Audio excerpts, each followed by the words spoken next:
RSS ఆ పేరు వినగానే ఖాకీ నిక్కర్, తెల్ల చొక్కా, చేతిలో కర్ర గుర్తుకొస్తాయి.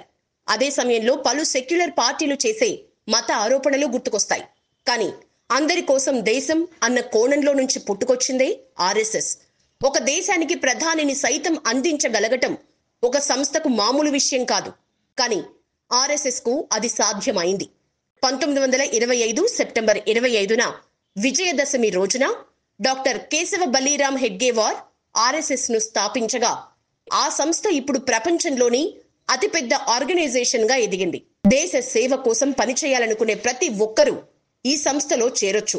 దేశంలోని కొన్ని రాజకీయ పార్టీలు ఆర్ఎస్ఎస్ ను మత సంస్థగా విమర్శించినా వాటన్నింటినీ పక్కనబెట్టి ప్రపంచంలోనే అతిపెద్ద మానవ సంస్థగా గుర్తింపు పొందింది.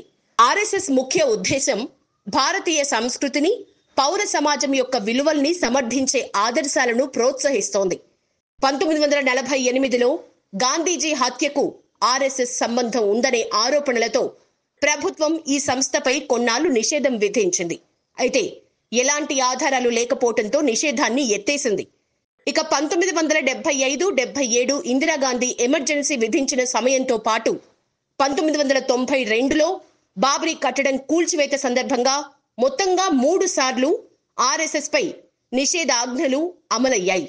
ఇక మన దేశంలో హిందూ సాంస్కృతిక పునరుజ్జీవనానికి ఆర్ఎస్ఎస్ ఎంతో కృషి చేసింది. ముఖ్యంగా ప్రకృతి విపత్తుల సమయంలో ఆర్ఎస్ఎస్ అందించిన సేవల్ని ఎవరూ మర్చిపోలేరు.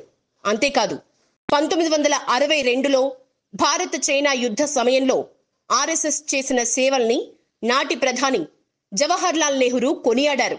అప్పటి నుంచి ఇప్పటి వరకు అకుంఠిత దీక్ష, దక్షతతో హిందూ ధర్మ పరిరక్షణే ధ్యేయంగా ఆర్ఎస్ఎస్ ముందుకు సాగుతోంది. మనదంతా ఒక జాతి అనేది ఆర్ఎస్ఎస్ మూల సిద్ధాంతం. ఆర్ఎస్ఎస్ హైందవాన్ని ఒక మతంగా కాకుండా ఒక జీవన విధానంగా భావిస్తోంది.